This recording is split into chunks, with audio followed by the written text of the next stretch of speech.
자, 선시호선이 다시 시작하겠습니다. 지금 이게 40절, 41절 말씀에 보면은 영생이라는 말이 나왔잖아요.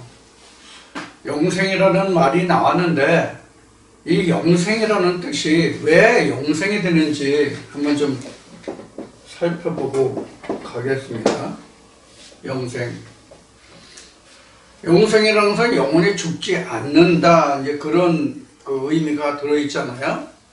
그래서 이제 뒤에 가서 이제 내 피와 살을 먹지 아니하면 뭐 이런 말씀에서 이제 바리새인들이 저가 과연 무엇이간데 누구간데 자기 피와 살을 과연 떼서 우리에게 먹게 할 줄은 뭐 이런 이제 내용이 나오죠. 이제 그때 이제 다시 또 말씀드릴 텐데, 영생이라고 하는 것이 바로 뭐냐면, 우리가 이게 지금 착각을 하고 있는, 우리가 오해를 하고 있는 부분이 있죠.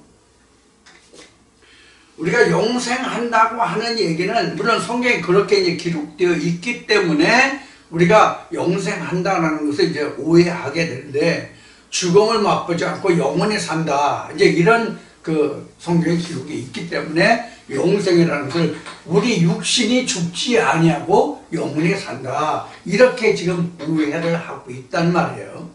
그래서 우리가 늘 비교할 것은 신학과 성경이에요. 그래서 꼭 제가 비교하면 두 가지를 잘 말하죠. 두 가지를 잘 이제 말하는데, 그것이 바로 신학적인 측면과 성경적인 측면에서 보았을 때 두 가지라는 거예요. 물론 이것은 이제 신학에서 보면은, 신학도 이제 교단별로, 교파별로 많은 차이점이 있어요. 물론 대동소이하지만. 그러나 성경으로 보면, 하나님 안에서 보면 모든 게 다 하나예요. 통일됐어요. 전혀 두 말이 안 나와요. 만일이 있어도 하나님 말씀에 대해서는 하나예요. 그러나 신학으로 보면은 성경에 기록 예레미야서에 기록된 대로 성읍의 수요와 신의 수요를 말할 때 오히려 성읍의 수보다 신의 수가 더 많다라고 되어 있어요. 우리가 이것을 잘 이해해야 돼요. 자, 그래서 우리가 영생이라고 하는 이것을 우리가 신학적으로 보면은 육신을 포함한 영생으로 우리가 알고 있단 말이에요. 그런데 성경에서는 뭐라고 되어 있어요? 살리는 것은 영이요, 육은 무익하다고 되어 있죠. 이제 5장인데 6장 넘어가면 이제 바로 나와요. 그래서 성경에서는 영생이 영적인 것이란 말이에요. 영적인 것. 신학은 육신과 함께 더불어서 영원히 산다, 이렇게 나온. 그러니까 무덤에 있는 사람들이 부활한다 그러니까 무덤에 있는 사람들이 다 다시 살아날 것으로 생각을 하고 있단 말이에요. 이거는 앞 시간에도 말했고 그동안 수없이 말해왔듯이 창세기에서 우리가 죽었다는 개념을 파악하지 못한 거예요. 분명히 3장에서 죽었는데 4장에서 사람을 낳잖아요. 자식을 낳잖아요. 그럼 죽은 사람은 어떻게 자식을 낳느냐고. 죽은 사람이 어떻게 자식을 낳느냐고.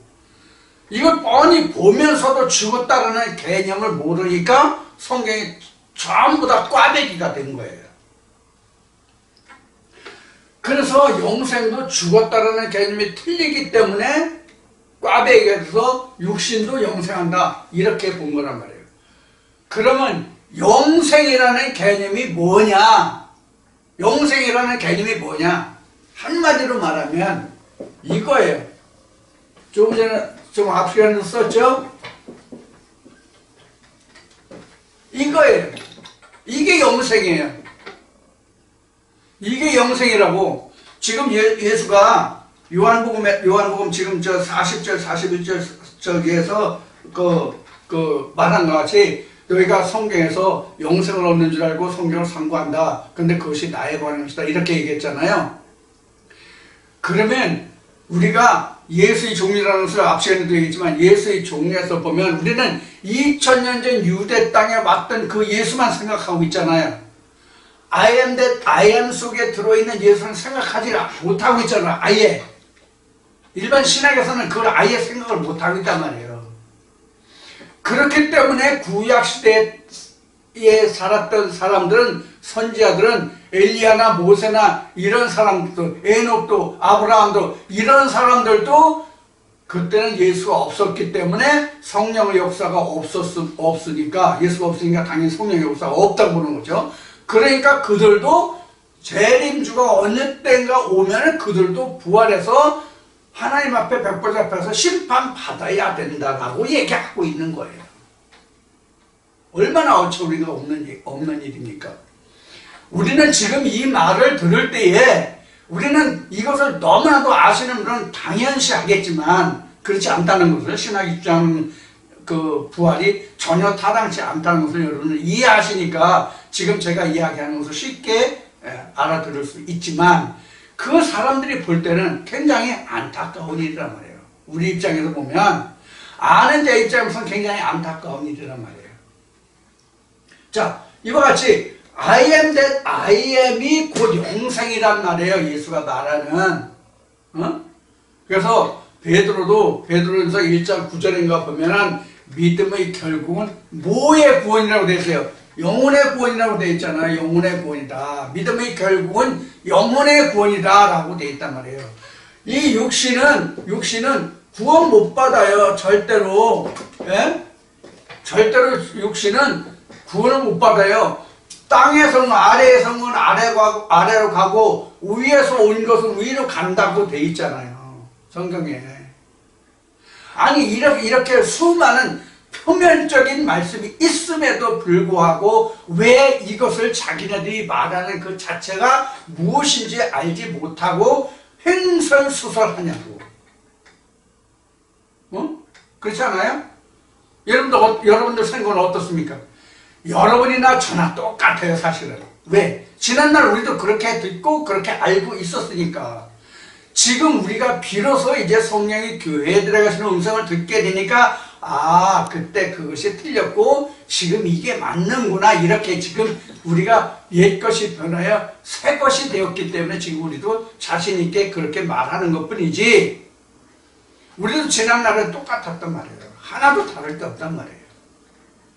그러니까 스데반이 돌 맞아서 죽을 때에 기도하기를 뭐라고 기도했습니까? 저들을 나무라지 마세요. 저들을 욕하지 마세요. 저들에게 벌하지 마세요. 저들을 용서해 주세요. 저들이 알지 못해서 그렇습니다. 이렇게 기도하는 거예요. 알지 못하니 어떡합니까? 알지 못하니. 다만 답답한 거죠. 그래서 우리가 지금 예수가 여기서 말한 것 같이 말을 들으려고 하면 되는데 들으려고 하질 않는단 말이에요. 너희가 내 말을 들을 줄 모르잖아요. 그래서 우리가 영생이라는 것이 신학이 주장하는 것, 성경이 주장하는 건 다른데, 영생이라는 것이 이게 바로 영생이란 말이에요. 이게 계시록에서 말한 내가 아버지 보좌에 앉은 것 같이 너도 아버지 보좌에 앉게 하리라, 이런 말씀이란 말이에요. 이걸 영생이라고 하는 거예요. 다시 정리해 드리겠습니다. 그래서 41절도 나는 사람에게 영광을 취하지 아니하니 다만 하나님을 사랑하는 것이 너희 속에 없음을 알아노라. 여기서 하나님을 사랑한다는 얘기는 뭐냐면 받아들이지 않는다는 얘기예요.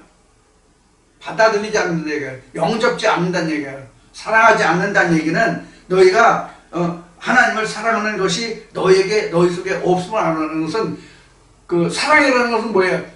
상대방을, 내가 아닌 상대방을 내가 모든 것을 포용하고 용납하고 내가 받아들이는 것이 사랑이잖아요. 그죠?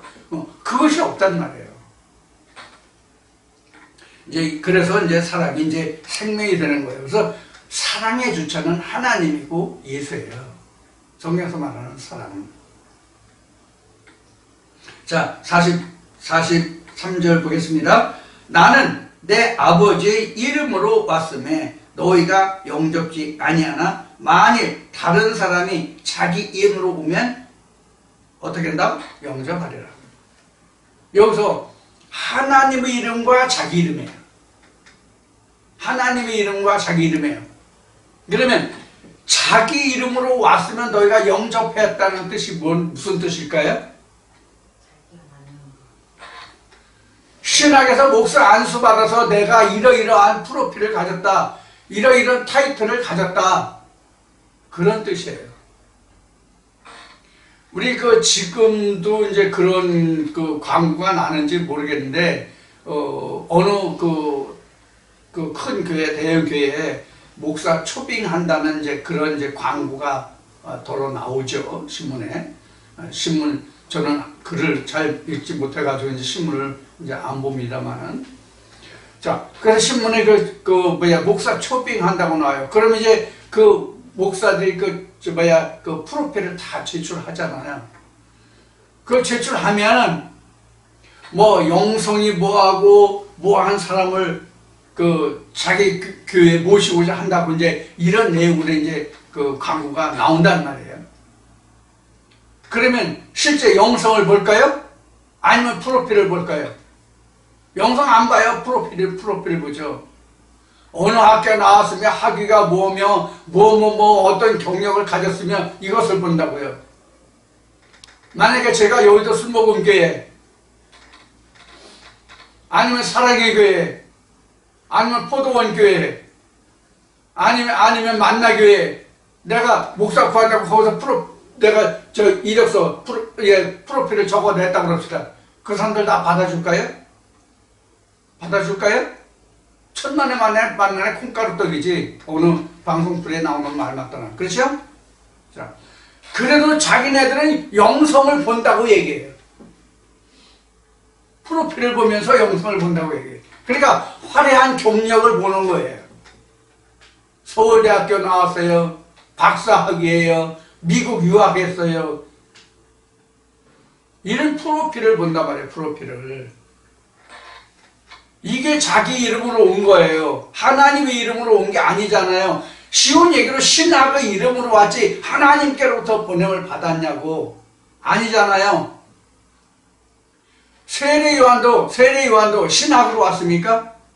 자기 이름으로 왔습니까? 아니죠. 예수 자기 이름으로 왔습니까?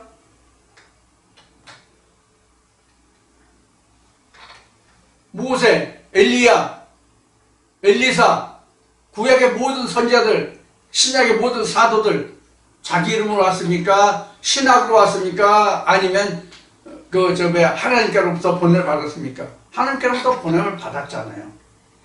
그러니까 하나님께로부터 보냄을 받은 사람은 하나님의 말을 하는 거예요. 사람으로부터 자기 이름으로 왔으면 자기가 배운 걸 얘기하는 거예요. 아, 어느 책을 보니까, 아, 누가 말하기를, 이렇게. 물론 하나님이 말씀으로 예수가 말한 대로면 하나님의 말씀으로 거룩하게 하사 세상에 본을 받은 자가 하나님께로부터 왔다 하면 너희가 왜 참남하다 하느냐, 이제 이런 말씀이 이제 뒤에 나올 텐데, 그런 말씀을 전할지라도 세상의 예를 들어서 설명할 수는 있죠. 그렇죠? 그러나 그것이 자기 것을 말하고자 하는 것이 아니잖아요. 내가 오늘 책을 봤는데, 내가 어떤 책을 봤는데 그 책에 이렇게 써져 있습니다. 이제 이런 식이 아니잖아요. 하나님의 말씀을 증거하기에 필요한 예화를 들을 뿐이죠. 이것을 우리는 잘 분별해야 됩니다.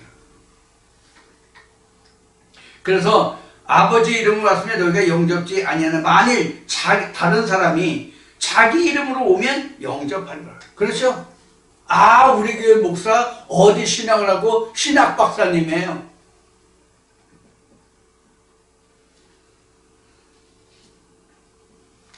자, 무슨 뜻인지 이해하셨을 거고. 자, 그러면 44절. 너희가 서로 영광을 취하고 유일하신 하나님으로부터 오는 영광은 구하지 아니하니 어찌 나를 믿을 수 있느냐.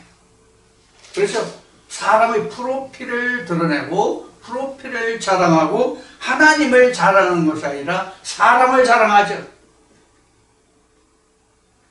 심지어 제가 목회할 때 지금도 저기지만 서울에 있을 때 겪은 바로는 특히 여자들이 나와가지고 이제 전도를 많이 하잖아요. 남자들보다. 여자들이 나와서 전도를 많이 하는데, 우리 교회 목사님 아주 미남이에요. 잘생겼어요. 아니, 미남이고 잘생겼으면, 하나님 믿는데 무슨 상관이야? 나같이 그럼, 보잘것 없는 사람은 그럼 목사도 아니네? 아니, 잘나고 못나고가 하나님 일을 하는 데서 무슨 상관이 있냐고. 응? 그럼 바울을 목회 못했네? 난 만삭교회 나지 못한 자와 같다고 그랬는데. 응? 모세도 목회 못했네? 난 여호와 이스라엘 뻑하고 돈에서 나 말도 못하니라 나는. 보낼 만한 사람을 제발 보내세요 하나님. 그랬잖아요. 그럼 모세 목회 못했네? 이런 참. 이러니까 지금 한심스러운 거예요. 그래서 여기 말씀에도 자기 이름을 온 자들은 영접한단 말이에요, 사람들.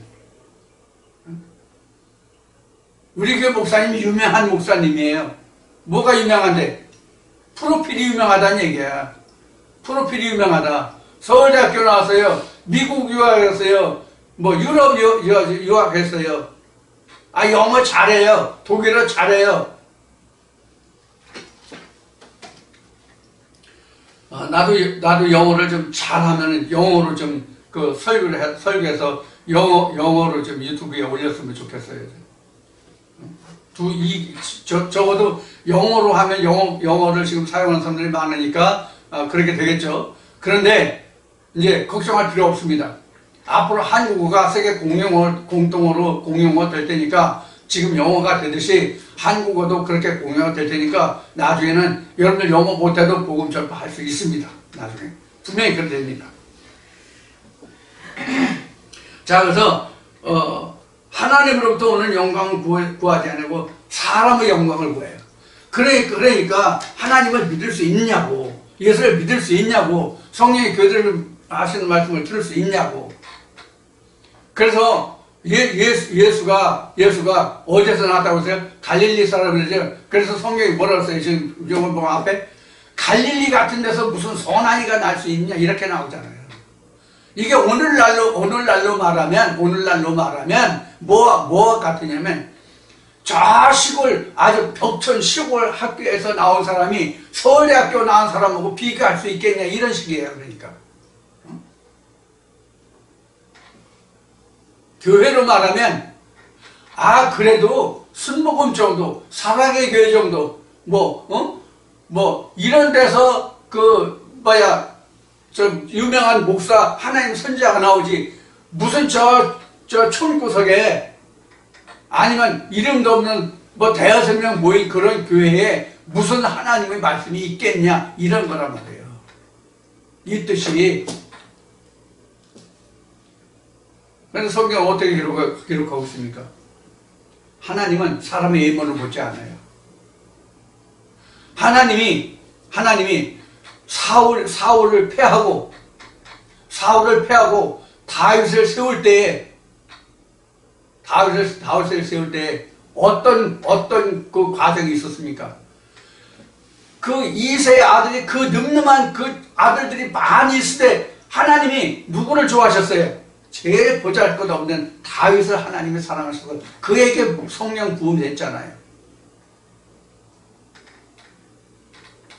그러니까 사람이 보는 것과 하나님이 보는 것은 달라요. 그래서 하나님 뜻과 사람의 뜻이 다르다 이렇게 말씀하시는 거예요. 그래서 사람의 뜻이 아무리 높아도 너희는 아래요. 나는 아무리 못났어도 위다. 나는 이렇게 성경은 기록하고 있는 겁니다. 그래서 나를 믿을 수 있느냐? 내가 너희를 아버지께 고소할까 생각지 말라. 너희를 고소하는 이가 있으니 곧 너희 바라는 자 모세니라. 자, 지금 이게 무슨 뜻인지 여러분들 이해하실 수 있겠어요? 지금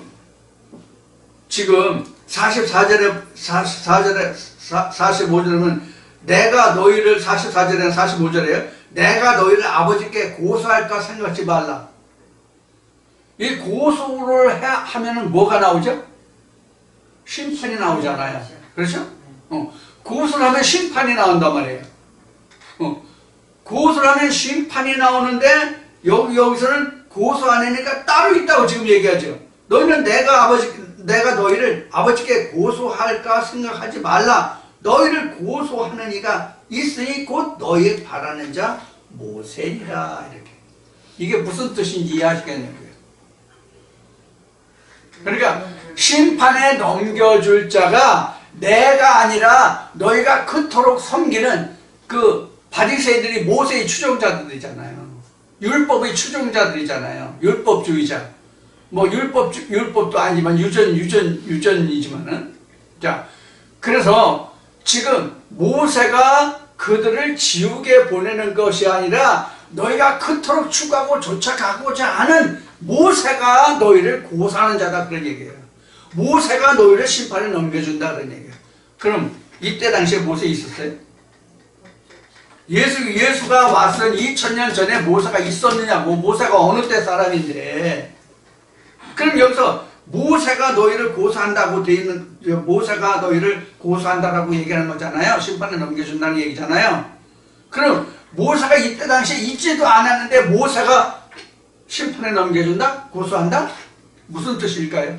율법이. 그러면 앞에 이런 말씀 나죠. 하나님이, 아버지가 심판하는 권세를 내게 주었다라고 얘기했죠.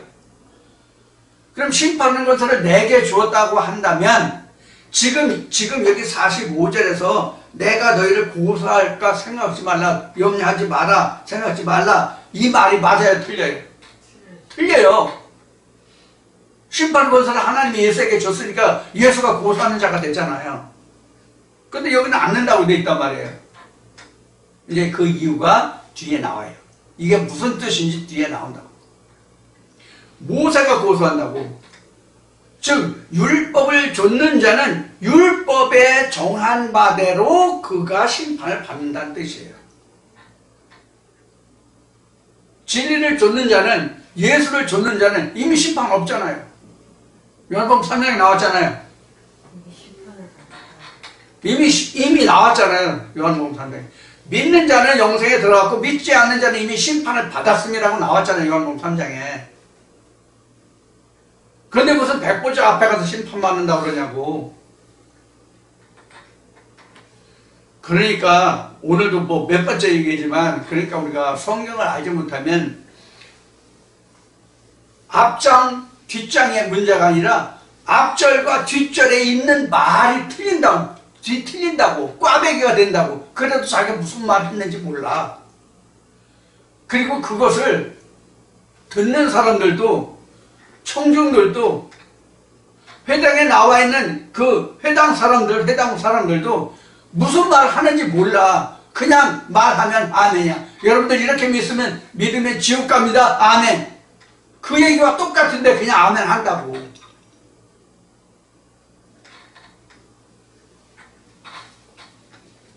기가 막힌 얘기죠. 지금 우리는 이 말을 들을 줄 알면 이거 지금 아무것도 아니죠. 지금 하는 얘기가. 그렇죠?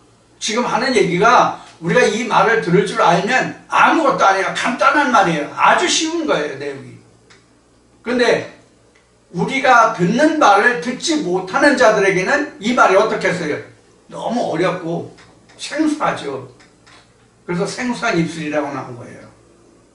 이사야 말씀인가? 자, 그래서 고소하는 이가 있으니 곧 너희 바라는 자 모세니라. 46절에 모세를 믿었다면 또 나를 믿었으리니 이는 그가 내게 대하여 기록하였습니다. 지금 복음서에는 모세의 글에, 가시떨기나무의 글에, 성경이 모두 다 나에 관한 기록이라는 말씀이 여러 번 나와요. 이미 앞에서도 나왔잖아요. 너희가 성경에 영생이 있는 줄 알고 성경을 상고한다. 그런데 그것이 나에 관한 것이다 라고 말한 것이 바로 그거란 말이에요. 자, 지금 우리는 요한복음을 보고 있지만 예수가 이 말을 하던 이때 지금 2000년 전 이때 지금 우리가 보는 이 요한복음이 있었어요? 없었어요. 말라기까지 뿐이 없었단 말이에요. 성경이 그때 당시에는. 그럼 그때는 구약만 있을 때란 말이에요. 우리 현재로 보면 현 시점에서 보면 그때 당시에는 구약만 있을 때란 말이에요. 성경이. 그러니까 사실 세례요한과 예수가 와서 하나님의 역사를 했을지라도 사역을 했을지라도 사실은 그 시대로 보면 구약 시대라고. 구약 시대라고. 그러니까 제사와 예배가 전환되는 그런 경점에 되는 전환기에 있었던 그 시대란 말이에요. 자, 그러면 현재 우리에게는 지금 구약에서 신약으로 넘어오는 세례요한과 예수의 시대로 신약으로 넘어오는 그 경점이 언제냐? 오늘 말씀으로 하면 무덤에 있는 자들이 내 음성을 듣는 그 순간이에요. 그게 바로 구약에서 신약으로 변환되는 그 시점이에요. 그래서 전에도 얘기했지만 지금 다 누구든지 지금 AD 시대를 살고 있잖아요. AD 시대를 살고 있잖아요. 세상적 시간으로는 다 AD를 살아요. 근데 성경으로 보면 지금 BC 시대의 사람이 많다고. 어느 사람들이 거듭나지 못한 자들은 다 BC란 말이에요. 무덤에 있는 자들이 예수 그리스도의 음성을 들으면 그 순간은 AD로 변해. 그 사람만 영적으로. 시대적으로는 다 AD를 살지만 영적으로 보면 예수 그리스도의 음성을 듣지 못하면 다 BC 구약 시대라고. 그러니까 그 사람들은 11조를 해도 물질적인 11조를 얘기해. 성경에는 물질적 11조를 말하고 있는 부분이 단 한 군데도 없어요. 말라기도 말씀을 보면 그 11조가 물질의 11조 아니에요.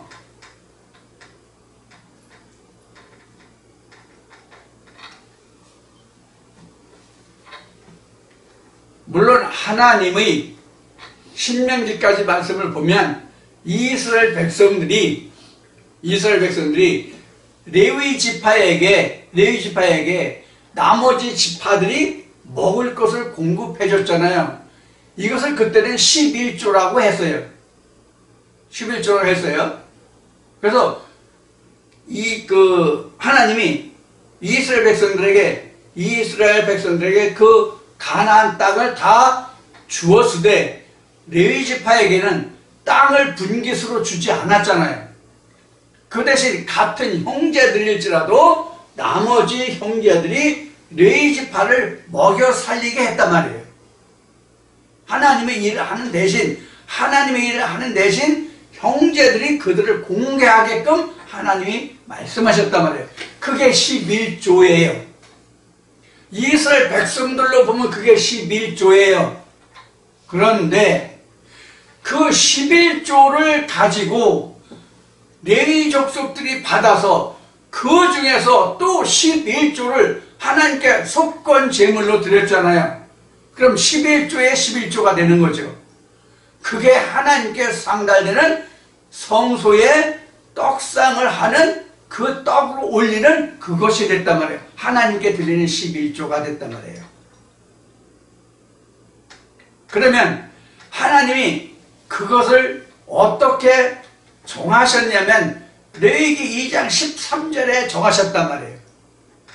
소제물과 언약의 소금. 언약의 소금이 말라기 3장에서의 11조예요. 헌물이 아니라 11조. 여러분들 말라기 3장 8절부터 7절 그 앞에까지 갈 필요 없어요. 말라기 3장 8절, 9절, 10절까지만 잘 보세요. 거기 보면 11조와 헌물이에요. 근데 10절에 가서 헌물 빠지고 11조만 나왔다고요. 헌물이 레위기 2장 13절에 무엇이냐면 소재물이에요. 소재물에 하나님 언약의 소금이 들어가잖아요.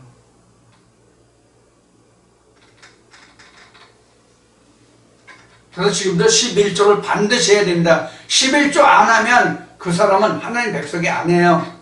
11조 해야 돼요. 11조 해야 된다고 그러니까 또 물질의 11조, 땅에 사는 소재물 11조라고 오해하지 마시고요. 그렇게 제가 그 유튜브에 11조에 대한 그 총정리편 그걸 올려서 자세히 설명했음에도 불구하고 요사이 지금 이 시대에 왜 11조를 하냐고 이렇게 토를 다는 사람들이 있어요. 지금도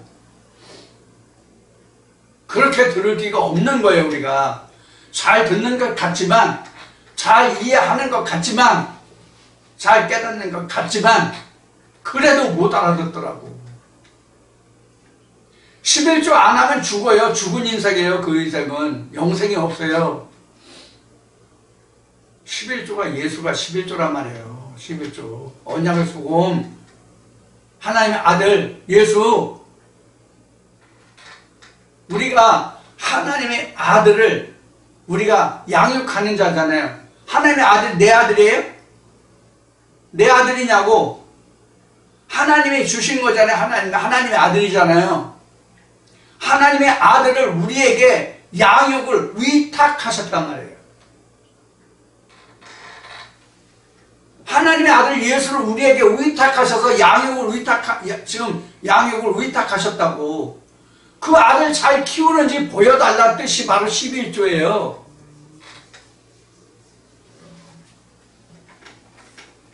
이렇게 지금 우리가 답답한 지금 신앙생활을 하고 있다고요. 지금 그렇게 자세히 설명해도 이해를 못한다니까.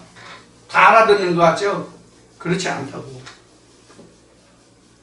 그래서 모세를 믿었다면 또 나를 믿었으리니, 이 얘기는 뭐냐면 너희가 로고스를 알았으면 그 로고스 안에 되어 있는 그 빛도 알았으리라, 이 뜻과 같은 거예요. 로고스가 하나님이잖아요. 우리 요한복음 공부하니까 요한복음 1장 1절에 그렇게 기록하고 있잖아요. 하나님의 말씀과 함께 계셨더니 이 말씀이 곧 하나님이라고. 그게 로고스다. 로고스 안에 예수가 있잖아요. 이 로고스가 모세거든요. 사실은 본문, 문자. 그래서 모세가 형이고 예수가 동생이다 그런 얘기예요. 큰 자가 작은 자를 섬겨하리라는 창세에 기록된 말씀이 바로 이런 거예요. 마태복음 창세기 25장에 그 리브가가 쌍태ling 됐는데 거기 두 국민 싸운다 가면서 뭐라고 하나님 말씀하세요? 큰 자가 작은 자를 섬겨하리라 이렇게 나오잖아요. 이게 바로 에서와 야곱 이야기잖아요. 이게 창세기에 뭐가 같아요? 가인과 아벨 이야기란 말이에요. 이게 우리로 보면 0과 6이란 말이에요. 소마와 피우누마의 관계란 말이에요. 이걸 말씀으로 보면 구약과 신약의 관계란 말이에요.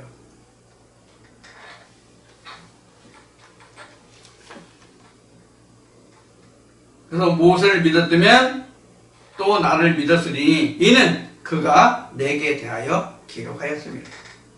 그래서 모세의 글에 예수 예자도 없어요. 우리는 여호수아를 예수하라고 그러는 그게 예수다. 이게 모형으로 예표로 보여주신 것이지 여호수아가 예수는 아니란 말이에요. 예표로 보여주신 거예요.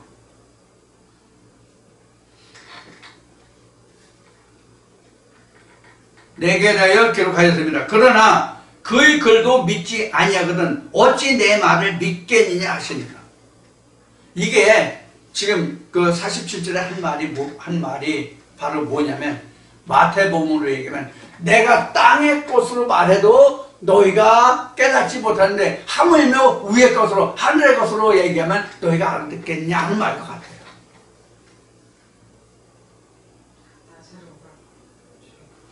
이것이 지금 우리가 겪고 있는 신앙생활의 실상이에요. 지금 신앙생활에 다 이와 같거든요. 신앙생활에 다 우리가 눈에 보이는 거로, 모세로, 문법, 문자적으로, 율법적으로 우리가 하나님을 쫓아가려고 그러고 하나님을 섬기려고 해요. 그래서 제가 여러분들에게 유튜브에 올려놓은 영상에 뭐가 있냐면 예수를 우상으로 만든다는 얘기를 그래서 한 거예요. 그래서 우상이 됐다, 예수가.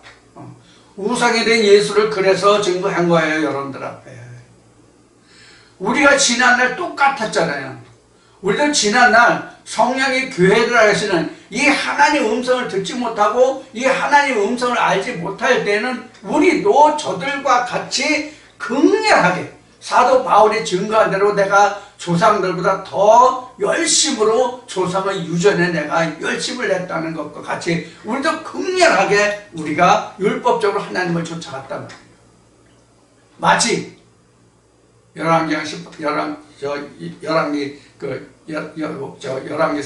18장에 바알의 선자 450인과 엘리야가 갈멜산에서 서로 겨루죠. 누가 진짜 하나님이냐고. 그럼 바알의 선자들이 얼마나 극렬히 자기 몸이 상하도록 그들이 하나님을 부르짖었다라고 기록하고 있죠. 그럼 하나님 응답하셨어요? 안 했잖아요. 그러니까 우리도 알지 못할 때는 그렇게 사람의 열심으로 극렬하게 하나님을 쫓아갔다고. 그래서 주의 저는 3월 열심히 나를 삼켰다라고 한 거예요.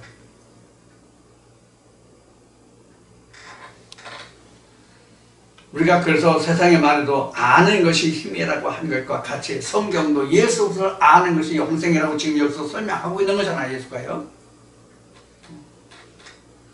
우리가 성경을 아는 것은 본문을 그동안 이 얘기도 수없이 많이 했지만 성경 본문을 문자 그대로 창세기에서 요한계시록까지 토치 하나 안 틀리고 암기한다 할지라도 그것이 하나님을 아는 게 아니에요. 그것이 하나님을 아는 게 아니라고. 그 뜻이 무엇인지를 아는 거예요. 그 뜻이 무엇인지를 알아야 성경을 아는 거란 말이에요. 우리가 소설책을 읽든 학교 다닐 때 어떤 책을 읽든 간에 그냥 읽기만 하면 그거 다 공부하고 끝난 겁니까? 아니잖아요. 그래서 빼앗긴 들에도 봄이 오는가라는 이야기를 그토록 많이 한 거예요. 수학 공식, 인수분해 공식을 그토록 이야기한 거고요. 제가 국문학을 해서 수학을 전공해서 국문에 대해서 문학에 대해서 잘 알고 수학에 대해서 잘 알아서 말씀드린 게 아니란 말이에요.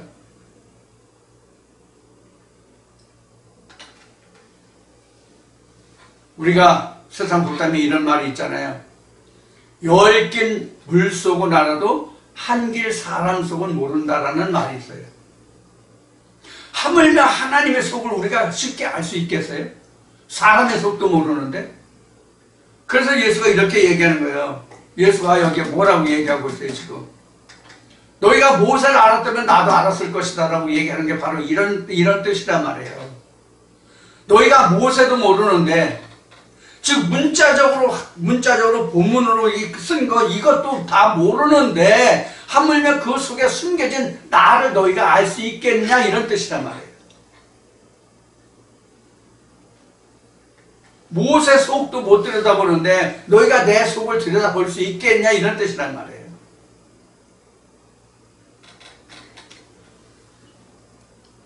우리가 이와 같이 성경을 안다고 하는 것이 성경을 깨닫는다고 하는 것이 하나님을 아는 것인데 하나님을 알면 예수 그리스도를 알아야 그 성경이 온전해지는 것이거든요. 즉 다시 말하면 구약과 신약이 다 풀려야만 온전히 하나가 돼야만 이것이 우리가 하나님을 알았다 이것이 영생이다 라고 얘기할 수 있단 말이에요. 근데 우리가 그렇게 아냐고. 본문으로는 여기 이런 말씀이 있어요. 저기 저런 말씀이 있어요. 이렇게 할 수 있지만 그 내용을 놓고 그 뜻을 놓고 해석을 놓고는 우리가 그와 같이 모르지 않아요. 그러니까 우리는 뭐가 필요해요? 하나님의 가르침이 필요한 거죠. 하나님의 가르침. 그런데 사람의 가르침을 받으려고 하는 사람이 있어도 하나님의 가르침을 받으려고 하는 자가 있느냐 하는 얘기예요.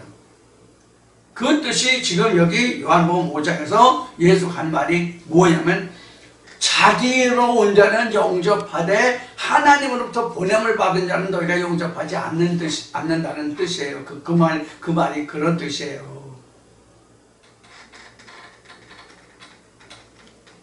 그러니까 우리가 하나님을, 성경을 얼마나 오해하고 얼마나 모르는 겁니까? 그래서 제가 목이 터져라 하고 말씀을 증거할 때마다 여러분들에게 큰 목소리로 여러분들에게 이렇게 강조를 하고 이렇다라고 말씀을 드리는데, 그래도 여러분들이 이 말씀을 들으시는 것이 어떤 각도로 듣고 어떤 목적으로 듣고 하는 것이 지금 여러분들 유튜브에 지금 청취한 내력을 보면 그것이 보여요. 그것이 보인다고. 무슨 뜻이냐면 일정하지가 않아요.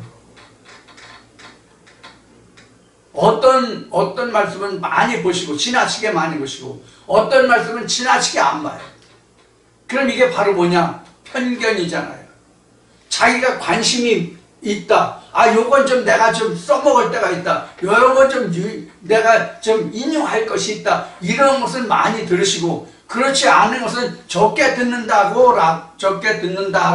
저는 판단을 하고 있거든요.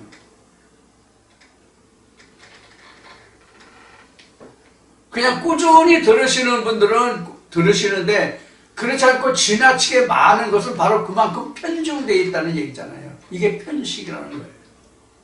그래서 주의 깊게 처음부터 끝까지 여러분들이 일목요연하게 그 연관성이 끊어지지 않도록 성경이 이 말씀 한 번 하고 저 말씀 한 번 하고 왔다 갔다 그렇게 정리된 말씀이 아니라 성경은 체계 있게 그 틀을 갖춰서 기록하고 있기 때문에 이 말씀을 처음부터 끝까지 연관성 있게 들어주십사라고 부탁드린 이유가 바로 그런 거거든요.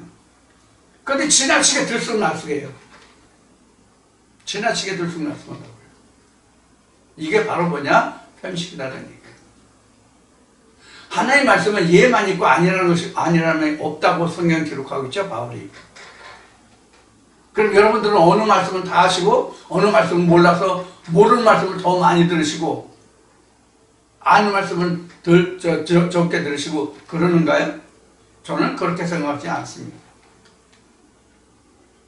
그래서 10명은 10명, 20명은 20명이 꾸준히 같은 편수로 같은 구독을 하신다면 열심히 들으시는구나 이렇게 이해할 수 있는데, 편중되면 치우쳐 있구나라는 생각을 할 수뿐이 없다는 얘기예요. 그래서 오늘도 다시 여러분들에게 부탁하건대 여러분 말씀을 편식하지 마시고 그냥 꾸준히 들으세요. 절대로 여러분들이 이 말씀에 대해서 들으셔서 한 말씀도 여러분들에게 놓칠 말씀이 없을 겁니다. 이번 주에도 이 점을 여러분들에게 강조하고, 오늘 이 시간이 좀 적게 걸려서 다행인데 오늘 마태복음 5장을 전부 마치고 다음 주부터는 요한복음 6장 시작을 하겠습니다. 요한복음 6장은 매우 뜻깊은 그런 내용들이 많이 있습니다. 귀담아 들어주시고, 오늘도 구독을 신청하지 않으신 분들은 구독 신청을 하시고요. 구독은 한 번만 하시면 됩니다. 처음에 한 번만 하시면 되고, 좋아요는 동영상을 보실 때마다 좋아요를 한 번씩 눌러주시면 고맙겠습니다. 감사하고요. 다음 주에 다시 뵙겠습니다.